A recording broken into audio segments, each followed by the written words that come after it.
Jadi contoh di sini boleh kita baca dengan, kalau kita baca ada kekalkan alif, boleh baca 2 harakat, 4 harakat, 6 harakat. Contohnya as-sama 2 harakat, as-sama 4 harakat, as-sama 6 harakat. Jadi kemudian bait yang seterusnya, wa yudghimu fihi al-wawa wal ya'a mubdila idza zidata min qablu hatta yufassala. Okey, dalam bait yang ke-6 ni, menceritakan apabila huruf hamzah yang mana sebelumnya berbaris, huruf hamzah sebelumnya ada huruf waw ataupun huruf ya. Jadi bagaimana dia buat? Bagaimana cara bacaannya? Wa yudghimu fihi al-waw wal ya mubdila. Jadi ada hamzah tersebut diibdalkan, mubdila diibdalkan iaitu ditukarkan kepada huruf yang serupa.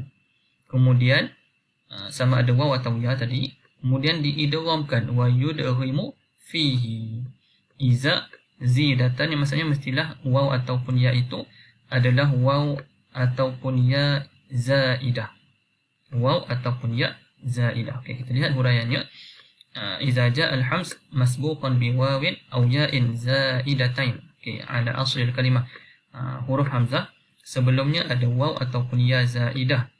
Fa hukmuhu, maka cara bacaannya adalah menukarkan huruf hamzah tadi kepada huruf yang sama jenis dengan sebelumnya, kemudian diidghamkan padanya. Contohnya kuru berhenti situ. Kalau hamzah berhenti, maka huruf hamzah ini, imam hamzah akan menukarkan huruf hamzah ini kepada huruf waw, kemudian diidghamkan kepada waw sebelumnya, maka dia akan jadi kuru, diidghamkan. Ataupun an-nasi, huruf hamzah sebelumnya ada ya, maka huruf hamzah ni ditukarkan kepada, imam hamzah akan tukarkan kepada huruf ya, kemudian diidghamkan pada ya tadi, kemudian akan dibaca an-nasi, kemudian khati'atuh, huruf hamzah ini sebelumnya ada ya, maka ditukarkan kepada ya dan diidghamkan, maka akan berbunyi khati'atuh. Ini syaratnya adalah ya zaidah ataupun waw zaidah. Kalau sekiranya waw ataupun ya itu asli, maka ketika waqaf padanya ada 2 wajah. Yang pertama naqal, yang kedua ibdal ma'al idgham. Naqal yang pertama cara bacanya kalau waw atau ya itu asli, yang kedua ibdal ma'al idgham. Contohnya waw ataupun ya yang asli, contohnya kat sini ya asli syai'a, maka cara pertama naqal, pindahkan hamzah ini barisnya, baris atas tanwin pindah kepada ya, kemudian bila dimatikan dia akan berbunyi syaya. Kalau ibdal, tukarkan hamzah ni kepada ya, masuk kepada ya sebelumnya, ibdal ma'al idgham, dia akan berbunyi syaya. Begitu juga pada kalimah syai'un, kalau dia berhenti, imam hamzah akan baca dengan, kalau naqal syai', kalau ibdal ma'al idgham syai'. Ini adalah kaedah ataupun cara baca sekiranya huruf hamzah itu berada selepas waw ataupun ya asli. Ada 2 cara baca. Kemudian bait yang seterusnya, wa yusmi'u ba'da al-kasri wad-dhammi hamzuhu lada fathihi ya'an wa wawan muhawwala wa fi ghairi hadha baina wa mislahu yaqulu Hisham ma tatarrafa mushila. Okey, jadi dekat dalam ni saya boleh nampak saya ada buat line hitam. Ini dia punya pembahagi cerita dia. Ada 2 line hitam kat sini. Maknanya bait pertama satu cerita, bait kedua wa fi ghairi hadza baina berhenti sini. Kemudian sambung wa mislahu yaqulu Hisham ma tatarrafa mushila, cerita yang ketiga. Okey.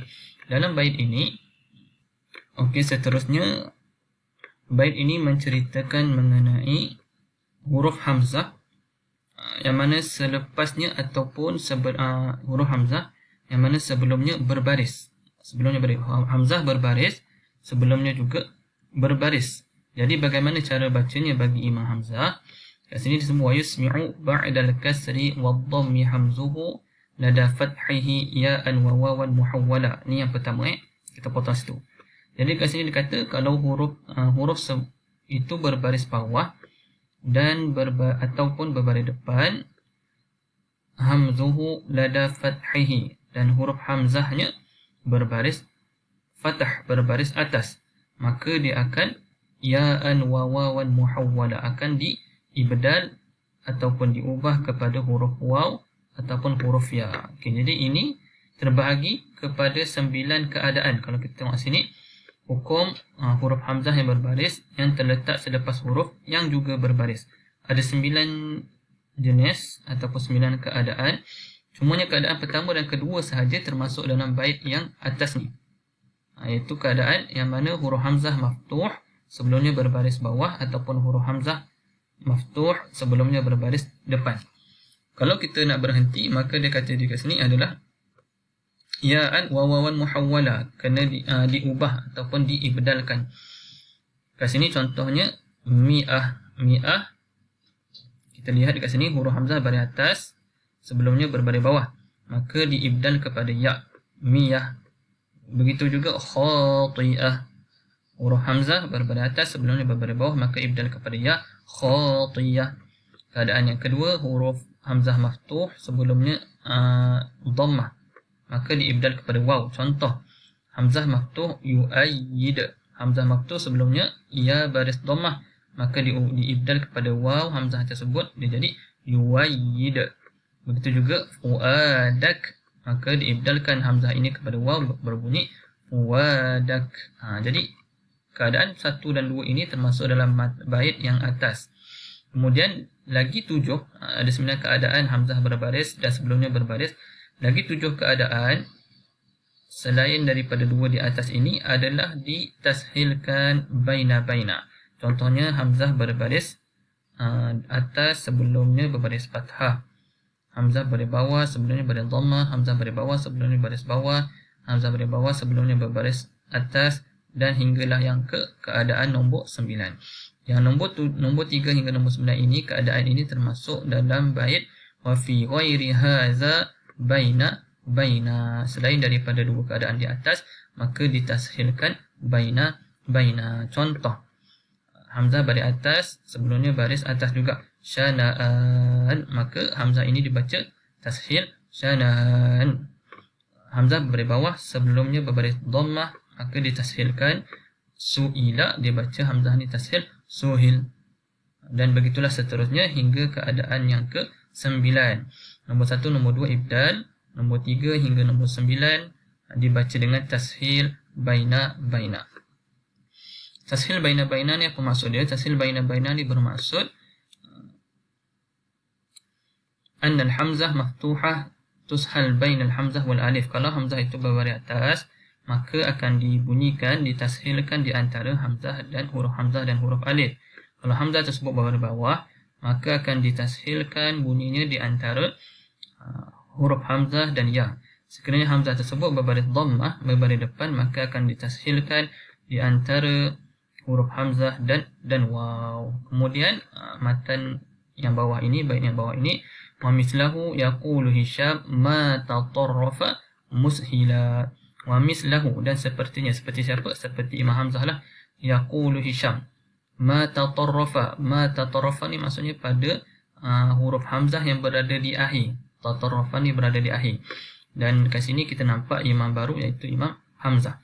Okay, jadi maksud bait ini adalah Imam Hisham, kita tengok huraian di sini, Hisham waqaf pada huruf hamzah yang berada di akhir kalimah, di akhir perkataan, seperti apa yang diwaqafkan oleh Imam Hamzah secara tamam. Samalah. Maknanya Imam Hamzah, kalau maknanya Hisham, sekiranya huruf hamzah itu berada di akhir kalimah, maka cara kaedah dia berhenti, cara bacaannya ketika berhenti adalah sama seperti Imam Hamzah tamaman, samalah, serupa, sebiji. Adapun sekiranya huruf hamzah itu berada di tengah-tengah, fil hamzah mutawassithah, yaqifu bitahqiq mislu Hafs. Manakala kalau huruf hamzah itu berada di tengah-tengah kalimah atau tengah-tengah perkataan, maka Hisham akan waqaf dengan cara tahqiq, iaitu cara biasalah, bacaan biasa seperti mana Hafs, sama dengan bacaan kita. Kemudian slide yang terakhir, bait 9 dan 10, wariyan ala izharihi wa idghamihi wa ba'du bi kasril ha liya'i tahawwala ka qawlika anbihum wa nabbihum. Okey, bagi bait yang dua ini kita potong, ada potong kat sini, saya ada gariskan hitam, wariyan ala izharihi wa idghamihi. Sampai situ kalimahnya adalah wariya ala izhari wa idghami. Cara bacanya sama ada izhar ataupun idgham. Ada dua keadaan, ada dua wajah. Itu kita tengok kat sini. Kalimah ahsanu asasan wariya diwaqafkan dengan menukarkan huruf hamzah kepada ya. Maka boleh dibaca dengan dua wajah. Sama ada izhar yang pertama ataupun idgham. Izhar ataupun idgham. Contoh kita baca, kita ibdalkan huruf hamzah kepada ya. Kalau izhar maka dia akan jadi dalam yang pertama ni wariya, ataupun kalau idgham disambungkan, cantumkan kedua-dua ya, sebab masuk idgham ni maksud dia memasukkan ya masuk kepada ya, maka akan dibaca wariya. Jadi dekat sini ada dua cara baca kaedah dia untuk kalimah wariya. Kemudian bait seterusnya, wa ba'du bi kasril ha liya'i tahawwala ka qawlika anbihum wa nabbihum. Okay, dalam bait ini kalimahnya adalah anbihum wa nabbihum. Okay, cara di dalam anbihum dalam surah Al-Baqarah, nabbihum dalam surah Al-Hijr wal Qamar. Maka cara bacanya adalah yaqifu bi ibdal hamzah ya maddiyah sakinah. Dan cara bacanya boleh dua wajah. Hamzah ni tukar kepada ya dulu. Jadi kita akan baca sama ada dua wajah kat sini. Disebut ada sebahagian mazhab baca dhammul ha dan sebahagian mazhab lagi baca kasrul ha. Sebab tu dia kata kat sini dalam matan ni wa ba'du bi kasril ha. Sebahagiannya mengkasrahkan huruf ha.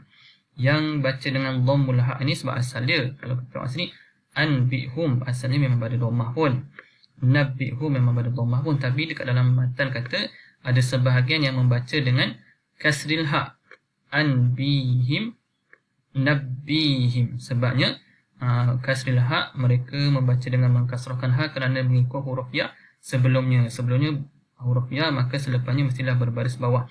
Maka boleh baca dua keadaan, sama ada baris depan ataupun baris bawah. Ambihum, ambihim, wa nabbihum, wa nabbihim. Okey, setakat saja untuk hari ini. InsyaAllah kita akan sambung lagi dalam bait dan matan yang seterusnya dalam bab ini, insyaAllah. Semoga bermanfaat dan semoga semua dapat memahami apa yang saya kongsikan pada hari ini. Yang baik pada Allah Subhanahu Wa Taala, yang kurang daripada diri saya sendiri. Assalamualaikum warahmatullahi wabarakatuh.